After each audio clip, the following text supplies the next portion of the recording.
Oh, you do great. I'm excited. We've been messaging back and forth this morning already. So Cool.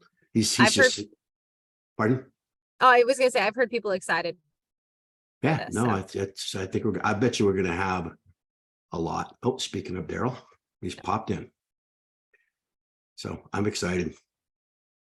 Thank you, Kim.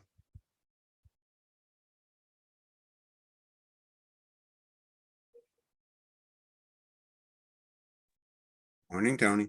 Hey, good morning, Lou. How are you? Good. How are you? Fantastic. Mr. Daryle Cardone. Hey, Tony, how are you? I'm fantastic. Doesn't get Thanks much so better. much for having me. Nah, man, this is going to be fun. Yeah, you I'm bet. excited. Absolutely excited. Yeah, I mean, usually at this point, we don't have but maybe 4 or 5 people on. There's already 9 here. I bet you we're going to have north of 50. So That's great. yeah, yeah, this is something I think I mentioned. We've been doing this for like 5 years, 4+ years. And it started off as an in-office script practice. And it's now morphed into morning mindset. And it's been going on for, like I say, 4.5+ years. So it's been, yeah, it's kind of a neat thing. Love it. Yeah. So what time is it there? 9:27 in the evening. Okay. I appreciate you coming. I had Via Williams on, Via is the head of industry for Place out in the West Coast. And she came on and it was 5:30 a.m. her time. So she was a trooper to do that, I'll tell you. Big time trooper.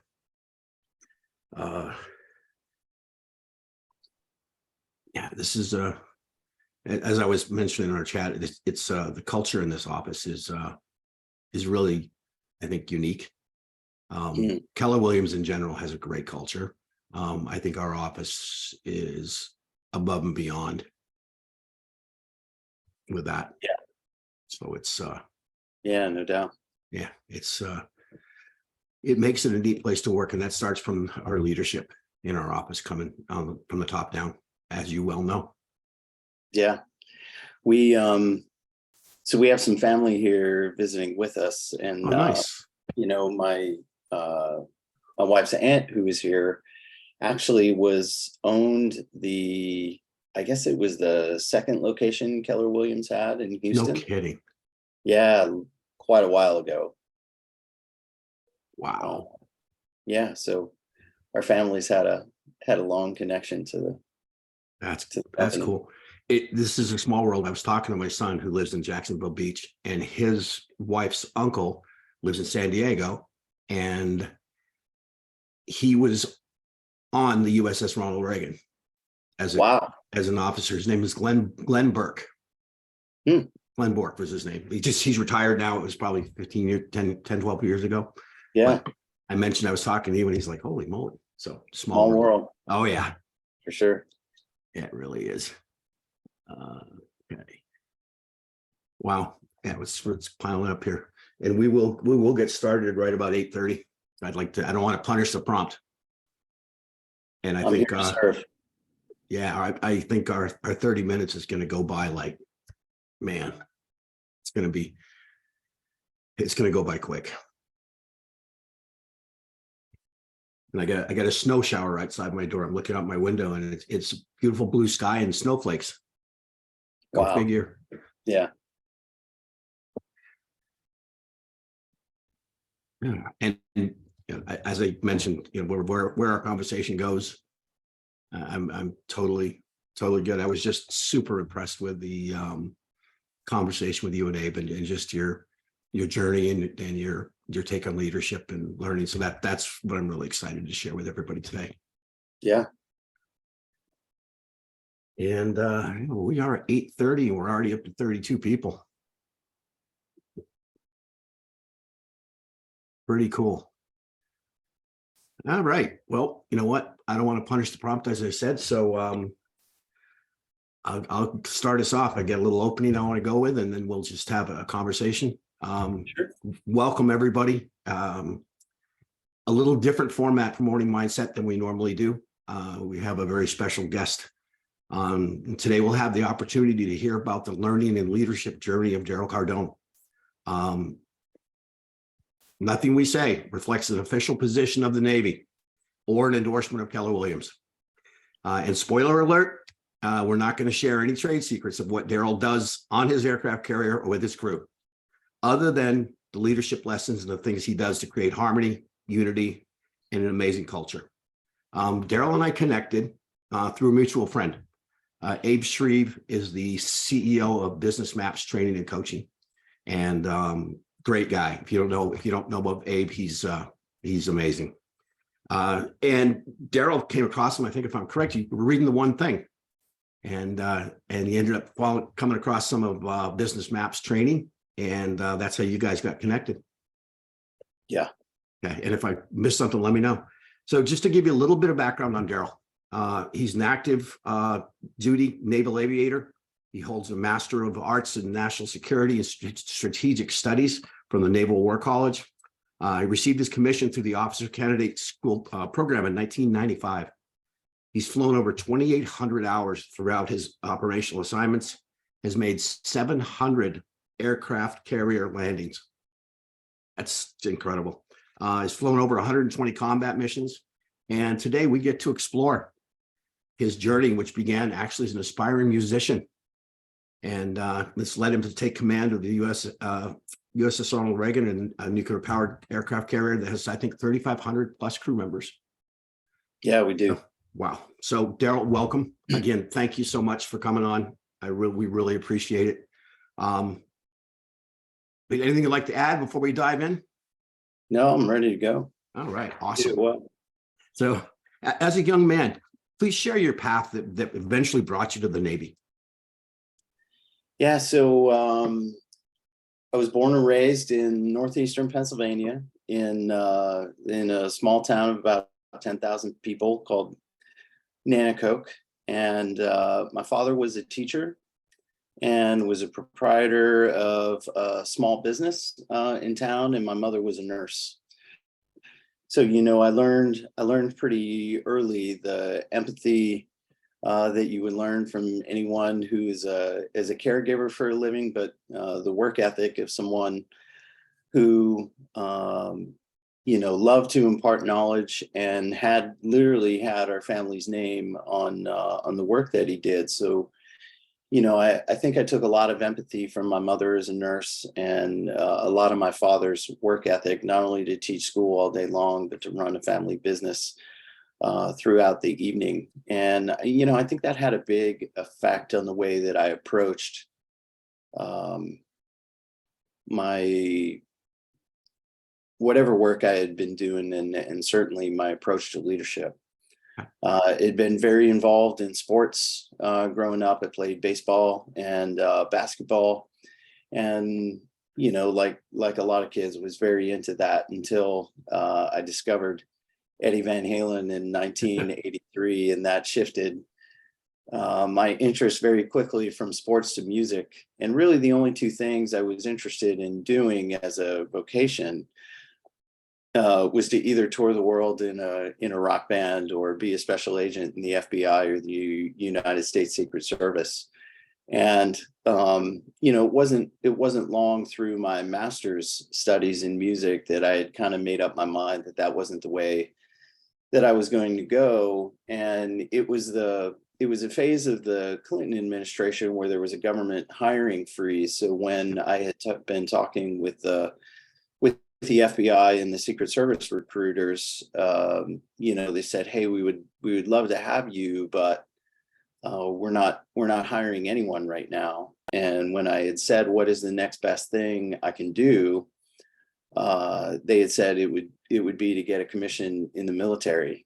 And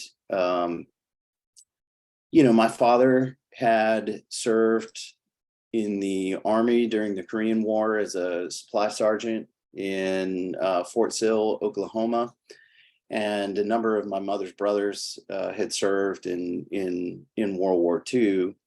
And one of my uncles had talked to me constantly about the Navy. He was a bosun's mate. He had the crossed anchor tattoo on his forearm, still bought his black leather shoes at the Navy Exchange and would shine them all the time. And I'd see his ribbons, and he'd tell me about the Navy at any opportunity that he could. But I really, because of sports and music, had zero interest. I thought he was great, but that wasn't going to be my path. And once the conversation with the Secret Service recruiter happened, and he said, you might want to think about getting a commission in the military, all of those conversations with my uncles had come back to me. And I think the day that I came home and told him that I was now thinking about getting a commission in the military, it was one of the happiest days of his life. And he started That's cool. telling me sea story after sea story. And 27 years later, here I am. Wow, 27 years. Holy moly. That's a great story. I love that. So what was it like to go through all that training, get your first assignment, and step aboard your first ship? Certainly fulfilling, to go through training to become a naval aviator is a multi-year process. You definitely have to dedicate yourself to your studies and to your craft, and there's a myriad of subjects to dive into, from weather to aerodynamics to a number of different types of engineering. So by the time you're actually in the air and get your wings and get into fleet aircraft that you would see aboard any one of our carriers that are deployed today, it's really very fulfilling. And I did my first deployment in 1998 on the USS Dwight D. Eisenhower. That was certainly, a handful of years after Desert Shield and Desert Storm, but not yet before, the Twin Towers attack. So when we got aboard, the first deployment that I did was one that you would dream about. If you joined the Navy to see the world, this was the place to do it. I had left Norfolk, and a few weeks later, we found ourselves in the Mediterranean Sea. And for about 4 to 4.5 months of that first deployment, I had seen Rhodes, Greece, Corfu, Greece, Cartagena, Spain, Marseille, France, Naples, Italy. We were at sea long enough to fly to keep the air wing current, but we were in port so much. Most of us were broke at that point from having such a good time while we were ashore. And then the other, I would say, 6 to 8 weeks of the deployment, we had gone down into the Arabian Gulf and were supporting the United Nations missions to support or enforce, I should say, the no-fly zone over southern Iraq. So it was very fulfilling in the sense that it was an operational aviator. I was learning my craft. It was out flying every day. And at the same time, it was personally fulfilling as well, being able to travel the Navy and see the world, just like, my Uncle Tony told me I would be able to. And then certainly once operations had started in Iraq and Afghanistan, those types of deployments really didn't happen again for about the next 20 years or so. And now certainly post operations in Iraq and Afghanistan and post COVID, the Navy is starting to reintroduce itself to many of the places that we haven't been for quite some time. So we're hiring, if that sounds interesting to any of you. Yeah, that's so it doesn't sound like it was your everyday deployment. It was super special. I mean, you got the places you got to see are just incredible. Yes. I mean, and tell you, Turkey, I could go on and on. It was, that's pretty special. I'd love to do that again. So, question for you: I know that when you were flying, you were the first one off the carrier, and I think it was basically you were kind of out there assessing the combat landscape. Can you tell us about that? Yeah, so the airplane I've flown for most of my career was the E-2 Hawkeye, and the job of that aircraft, it's essentially command and control aircraft whose job was to, take off first from the carrier and build the awareness of the rest of the force. So we would go airborne, turn all of our sensors on, and then detect and identify whatever it was that we saw, and then tell everyone else. So they would send us off first, and then after we were up and had established some level of awareness, the rest of the folks would launch from the ship and conduct whatever missions that we would. So, we're always the first to take off and the last to land. Wow. Okay. Wow. That is interesting.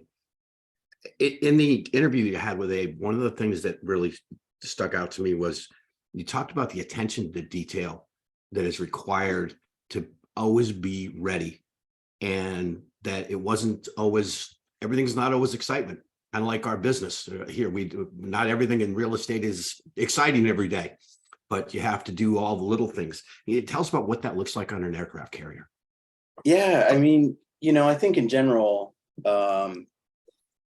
you watch a movie like Top Gun and it seems like everything is always, awesomeness and these high G maneuvers, and certainly there is some of that, but most of the planning, most of the studying that goes into the run up into all the excitement is really very tedious, time consuming, and when you do it day in and day out, it does kind of become monotonous. And there are certainly times that things get exciting, but 90% of the time they're not. When they get exciting, exciting very quickly. And gravity's a thing. You gotta respond appropriately.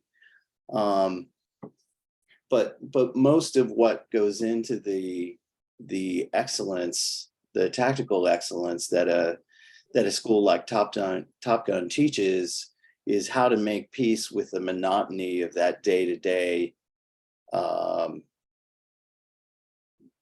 repetitiveness. Gotcha. And have it become so familiar that when the unexpected happens, you have that brain capacity and awareness left to deal with the novelty of whatever's happening right now. And we do that through training. We do that through detailed procedures. And in particular in aviation, we do that with a lot of checklists. Like you mentioned in the intro, I've gone through and taken off and landed, a good 700 plus times at this point, but not once would I even dream about doing that without going through literally a checklist before every time we go fly, or every time we come back into land. And it's not because I don't know what comes next in the checklist. It's simply an acknowledgement of the fact that we're human. And if I made it a habit to wing it every time we came in, eventually you would run into that one time in 1,000 that you would forget the important step. And, while I wouldn't say naval aviation is inherently that dangerous, it is incredibly unforgiving of error. Wow. So you mentioned Top Gun. We all have the Hollywood version in our mind, and I'm guessing Hollywood might have missed a couple things here and there. Can you tell us about your experience? Because you actually were selected to go to Top Gun. I'd love to hear about that.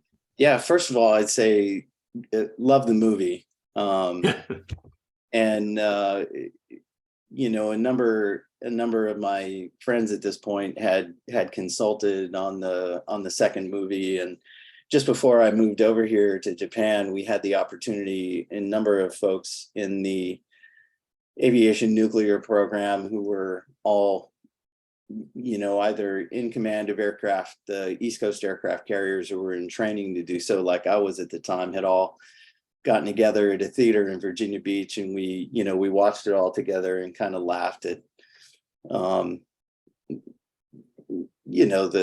Hollywood portrayal, if you will. But I'll tell you, it was 12 or 13 weeks of the most rigorous and intensive tactical training I've gone to in my 27 years.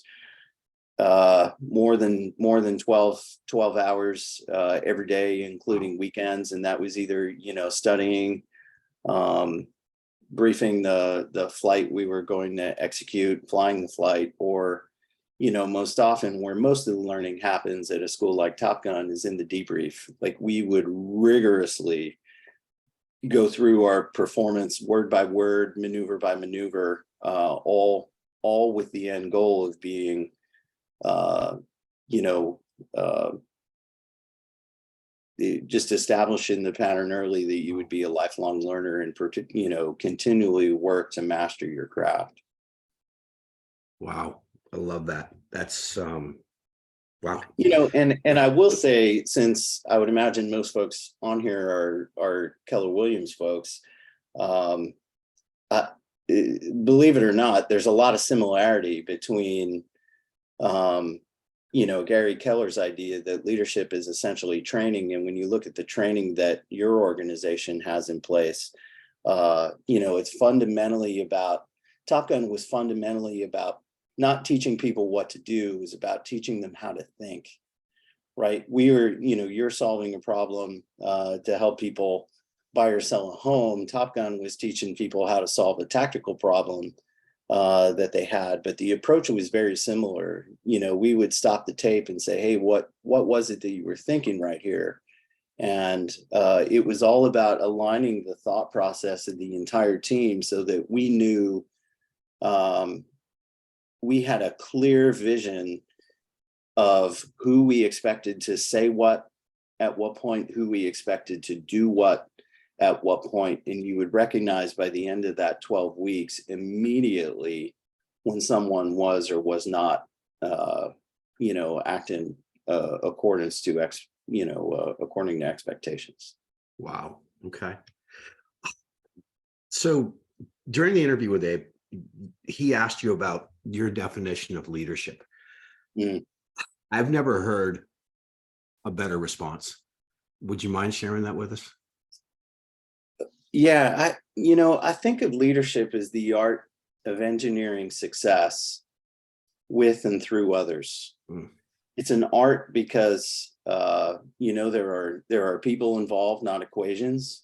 I say engineering success because that comes into, you know, the structural design you choose for your organization, the people that you choose to fill various roles. And I say with and through others because if you're going to operate at scale, you certainly can't do that on your own. And I think there's a few components to that. You know, I've used the word vision a few times. I don't mean the kind of 1980s version of something that you put a frame around and hang up on the wall. I literally mean that you should be able to close your eyes and look around, you know, your office or your brokerage and understand when the team is operating at its peak level of performance or not, right? Like, what does it look like in this room? What does it look like on the, you know, on this aircraft carrier that you see over here when everybody is doing what they're supposed to do? That is what I mean by vision. Like, I learned that lesson early in music school. And I think the example that I used with Abe was if you think about the conductor in an orchestra, right? All of the standards, all of the expectations have been laid out in rehearsal. And by the time the rest of us show up and come into the venue to listen to the performance, all of that stuff is already complete. And the conductor at that point walks up, steps on the podium, and never says a word. And, you know, the minute they start moving their arms, you hear this flurry of sound that is absolutely beautiful. And when that's done at a really high level, right, essentially the leader of the organization at that point isn't really necessary. You could take the conductor away from the New York Philharmonic, and that group can lead itself through the performance without anybody up there waving their arms. But what the conductor adds at that point is the recognition of the art that everyone on the team is bringing forward. And that's kind of why I use the word art in the beginning of that definition, because each person approaches their job with a, with a different level of creativity, a different level of energy. And when the leader is performing their role right, they recognize that immediately. And more importantly, the people providing their art every day when they show up recognize when they are being recognized. And if they're not, if they're bringing that elite level of what they're doing, and they look up and notice that the person leading the organization doesn't recognize that they're doing that, the end result of that is disengagement. So I think the second element I brought up to that after vision was engagement. And by that, I really mean presence. Certainly physical presence. If you're not in the office, people are going to notice, but it's also a matter of you being where your feet are. If when you are talking to your team, they notice that you're either pissed about what happened yesterday or 10 minutes ago, or you're worried about what's happening 30 minutes from now, and you're not present when they're bringing the issue to you that's on their desk or that they're struggling with right now, they're not going to view you as being present. And then the third piece is certainly results. When you're the leader of the organization, you're ultimately accountable for the results that your organization achieves. So, I think of it as the art of an engineering success with and through others, with a vision component to it, an engagement component to it, and a results component to it. And what the leader is doing at that point is providing focal points for the team. By that, I mean kind of priorities. And I think the example I used with Abe when we were talking was, the second thing that conductor does is, everyone at that level can look down at their sheet music and play it from beginning to end. What they may not understand is how their role fits together with everyone else on the team, right? So when I say focal points, I'm saying as the leader of the team, you're saying, hey, everyone, in measures 12 through 16, we're all going to sync up to what Tony's doing. Tony, you're carrying the melody here, and I'd like you to try and play that as one smooth line from where you start in measure 12 to where you finish at the end of measure 16. And everybody else in the group, I want you to take the lead from Tony, right? And when Tony's done, he's going to hand that over to Lou, right? Lou, you're next. I want that to be a smooth handoff of the baton that we can't even tell where Tony ends and Lou begins, right? And the whole team at that point goes, oh, okay, like I see my role in this, and I know that my role is supporting first Tony and then Lou, and the whole team then kind of is there to synchronize. And when you as the leader see that, and when you look at Tony and Tony takes your guidance and direction and does what you've suggested, and then very smoothly hands that off to Lou, and Lou picks that up and does exactly what you said, and you are making the eye contact at that point that was like, man, you crushed that. That was beautiful. That's where you get that level of engagement amongst your team that is really going to encourage the Tonys and the Lou's to then bring it a little bit, to the next level the next day. So that's what I think the leader's role is in that regard. It's not to be the cheerleader and stand there and wave your arms and, essentially clap. It's when you are actually leading the organization, you are providing those focal points. You are given the feedback, because lastly, I would say if you would view your organization like an orchestra, right? You've got some brokers, you got some agents, you got some folks doing admin work, and whoever is running the office, if you picture them standing on the podium, the musical analogy would be the whole orchestra is situated such that it sounds best right where the conductor is. But the only person who's hearing from that perspective is the conductor. So part of your role is to tell the team what it is that you hear and how all those elements of the organization fit together. So we're all tuned into the same thing. We're all literally playing off the same sheet of music at the same tempo, at the same dynamics, with the same feel. Wow. I hope you guys caught all of that. Wow.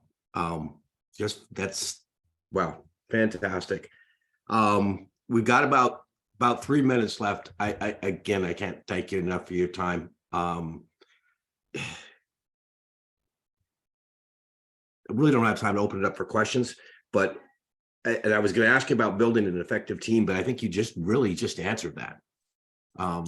It's I'm on your timeline. I certainly appreciate that. understand if you have we other usually- obligations, but I no don't have problem. work stuff, so I'm happy to go a little so more if you would let like me to. ask you this question.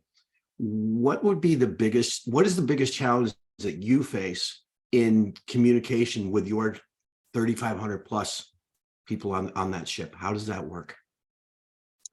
It's alignment. If I don't feel like I am repeating myself over and over and over, I haven't said things enough times.